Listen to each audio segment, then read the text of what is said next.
Hello everyone, welcome to IS Toppers. This is the editorial analysis initiative. 29 दिसंबर 2020 का editorial है India in the Anglosphere. Context ये है कि what is the idea of an Anglosphere. यहाँ पे हम discuss करेंगे about the new term Anglosphere. Anglosphere अपनी नेम से एविडेंट है, it is a world of English speaking people, यानी एक ऐसा organisation among the English speaking people जिनकी सेम पॉलिटिकल बिलीफ हो, सिमिलर लीगल ट्रेडिशंस हो और शेयर्ड जियो पॉलिटिकल इंटरेस्ट हो। ये जो आइडिया है एंग्लोस्फीयर का, ये काफ़ी टाइम से ब्रिटेन में शेप ले रहा है and this was one of the ideas for pull out of Britain from European Union. हम बात कर रहे हैं ब्रेक्जिट की। ब्रेक्जिट वॉज जब ब्रिटेन ने यूरोपियन यूनियन को फाइनली लीव कर दिया। It was on 31 January 2020। Reason ये था कि ब्रिटेन एक इंडिपेंडेंट रोल ढूंढ रहा था away from the regulations of European union. आइए जानते हैं इसको डिटेल में। तो जानते हैं द आइडिया ऑफ एन एंग्लोस्फीयर। ये जो आइडिया है एंग्लोस्फीयर का, ये एक नया आइडिया नहीं है ब्रिटेन में, और ये ब्रिटेन की पॉलिटिकल हिस्ट्री में काफ़ी टाइम से ये आइडिया फ्लोट हो रहा है। जैसा कि हम सबको पता है कि ब्रिटेन एक मोनार्कियल रिजीम थी और एक कॉलोनियल कंट्री थी जिसने काफ़ी सारा कॉलोनियल इन्वेजन किया in approx every continent of the world.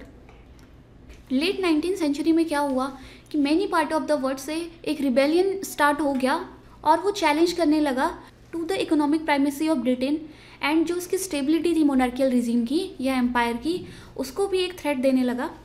तो तब ये आइडिया आया to make a greater Britain जिसकी इंपीरियल ट्रेड प्रेफरेंसेस हों और एक कॉमन डिफेंस सिस्टम हो।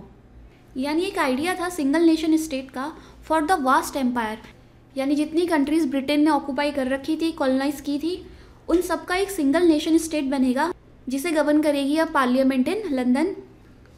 ये आइडिया काफ़ी इनप्रैक्टिकल था जो कि मैटेरियलाइज नहीं हो पाया, बट इसका एक मॉडेस्ट वर्जन हमें देखने को मिलता है इन terms of Commonwealth of Nations.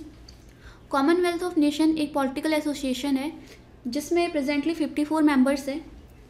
ये कंप्राइज करती हैं ऐसी कंट्रीज़ जो कभी ब्रिटिश एम्पायर की फॉर्मर टेरिटरीज हुआ करती थी या फिर किसी टाइप के हिस्टोरिकल टाइज थे ब्रिटेन के साथ। बट अभी रिसेंट ईयर्स में कुछ ऐसी कंट्रीज़ भी ज्वाइन हुई हैं कॉमनवेल्थ ऑफ नेशन से जिनका ब्रिटिश के साथ कोई हिस्टोरिकल टाई नहीं है। It comprises countries like India, Pakistan, Australia and बाकी यहाँ जो मैप में हाईलाइटेड हैं। अब देखते हैं idea of Anglosphere in the present. अभी जो कंटेम्प्रेरी डिबेट है, it is around the Britain जो कि लिबरल हो और फ्री स्टैंडिंग हो apart from the regulations of European Union. Brexit का एक मेन रीज़न यही था कि ब्रिटेन ने यूरोपियन यूनियन के रेगुलेटरी स्टेट से बाहर निकल के एक इंडिपेंडेंट आइडेंटिटी बनानी थी और रिक्लेम करना था उसका मैरीटाइम ओरिएंटेशन। पास्ट में ब्रिटेन का बहुत स्ट्रॉन्ग मैरीटाइम प्रेजेंस था, यानी उसी को रिक्लेम करना और इंग्लिश स्पीकिंग वर्ल्ड के साथ अपने लिंकेजेस स्ट्रॉन्ग करना या फिर रीबिल्ड करना। अब जब ब्रेक्जिट हो चुका है और एक ब्रेक्जिट डील भी फाइनलाइज हो चुकी है यूरोपियन यूनियन के साथ, रिसेंटली ये फाइनलाइज हुई है, तो एंग्लोस्फीयर का जो आइडिया है this will take more seriousness in Britain's foreign policy. The concept of Anglosphere या इंग्लिश स्पीकिंग कंट्रीज़ के साथ एसोसिएशन कॉम्प्लीमेंट करेगा यूके का इंगेजमेंट विद यूरोप और एक नई डायरेक्शन देगा to the Britain's independent political role. अब हम बात करते हैं कि मेंबर्स कौन होंगे एंग्लोस्फीयर के। तो फिलहाल अभी तक कोई ऐसा एग्रीमेंट नहीं हुआ है कि who will be the member of this group और उनका क्या रोल होगा, बट ऐसा कहा जा रहा है कि 5 कोर नेशंस एंग्लोस्फीयर का पार्ट होंगे। ये नेशंस हैं United Kingdom, United States, Canada, Australia and New Zealand. जो ये 5 नेशंस हैं they are also involve in 5 eyes alliance. 5 eyes एक इंटेलिजेंस शेयरिंग ऑर्गेनाइजेशन है अमंग दीज कंट्रीज़ जो शेयर करता है ह्यूमन इंटेलिजेंस, मिलिट्री इंटेलिजेंस और सिग्नल इंटेलिजेंस।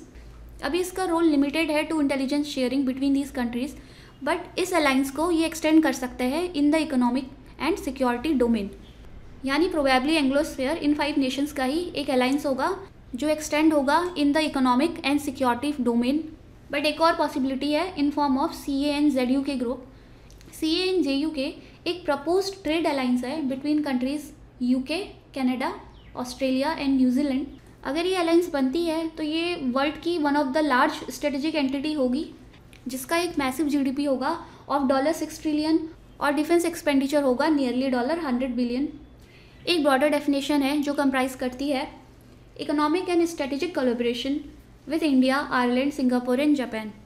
तो इन द नियर फ्यूचर हमें क्लियर आइडिया आ जाएगा कि अगर इस तरह का कोई अलायंस बनता है तो उसके मेंबर्स कौन होंगे। अब बात करते हैं इंडिया इन द एंग्लोस्फेयर, यानी क्यों इंडिया को एंग्लोस्फेयर का पार्ट होना चाहिए। तो इसके फेवर में कुछ रीजंस हैं। पहला रीज़न है rising economic opportunity. India is among the fastest growing economies of the world. India की प्रेजेंट जीडीपी रफली है अराउंड $2.7 ट्रिलियन, यानी 2.7 लाख करोड़ रुपीज़। ब्रिटेन की जीडीपी है अराउंड $2.8 ट्रिलियन। ब्रिटेन ऑक्यूपाई करता है 5th place in terms of GDP of the world, gross domestic product, and India occupy करता है 6th place in terms of gross domestic product. India जिस pace से grow कर रही है, कमिंग ईयर्स में वो ब्रिटेन को ओवरटेक कर लेगी, एंड नेक्स्ट डिकेड में it is expected India world की 3rd लार्जेस्ट इकॉनमी होगी इन terms of GDP, only after US and China. तो इसीलिए जो राइजिंग इकोनॉमिक अपॉर्चुनिटी है इंडिया में, तो इसे ये दोनों कंट्रीज़ म्यूचुअल बेनिफिट के लिए पार्टनरशिप करना चाहेंगे। तो इसीलिए इंडिया को पार्ट होना चाहिए एंग्लोस्फेयर का। सेकेंड रीज़न है एक्सेप्टेंस ऑफ एंग्लोस्फेयर, क्योंकि एक अलायंस होगा इंग्लिश स्पोकन कंट्रीज़ के साथ। इंडिया में भी एक लार्ज पॉपुलेशन है जो इंग्लिश बोलती है, और जो प्रोबेबल कंट्रीज़ हैं एंग्लोस्फेयर में, इनके साथ इंडिया के रिलेशंस काफ़ी अच्छे हैं, and they are the preferred Indian destinations for study, work and immigration. Indian origin के पीपल हैं वो वर्ल्ड की इन कंट्री में बहुत अच्छा परफॉर्म कर रहे हैं एंड कंट्रीब्यूट कर रहे हैं in every part of their life, including the political life. उनके कुछ एग्जाम्पल हैं। जो नेक्स्ट यूएस वाइस प्रेसिडेंट होने वाली हैं कमला हैरिस। ब्रिटेन की कैबिनेट में 3 इंडियन मिनिस्टर्स हैं। Indians are the fastest growing minority in Australia and New Zealand. There are various examples that Indians have embraced Anglosphere. Next, shared geopolitical interest. Economic cooperation की तो huge opportunity है in the countries of Anglosphere, but we have the same geopolitical interest also. Example, the shared interest in Indo Pacific. इन सब countries का shared interest है in the security of Indo Pacific and contain the expansion of China. तो यहाँ से एक need evolve होती है for greater bilateral commercial and security cooperation between India and Britain, and multilateral cooperation with other members of एंग्लोस्फेयर।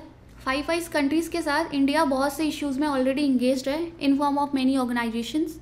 Next is futuristic mindset. India में एक सवाल ये उठता है कि हम ब्रिटेन की कॉलोनीज थे, और जो ब्रिटेन का आइडिया है एंग्लोस्फेयर का, हमें इसमें पार्टिसिपेट नहीं करना चाहिए। But according to the author, India China model को अडॉप्ट कर सकती है in bypassing the colonial mindset. इसका मतलब ये है कि चाइना का भी एक कॉलोनियल पास्ट रहा है ब्रिटेन के साथ, बट चाइना पास्ट की ओर कंसर्न नहीं होते हुए फ्यूचरिस्टिक माइंडसेट से आगे बढ़ रहा है, एंड वो बहुत सारे इंगेजमेंट किए हैं ब्रिटेन के साथ in terms of various economic and political engagements. India का एक नेचुरल एसोसिएशन है विद द कंट्रीज ऑफ एंग्लोस्फेयर।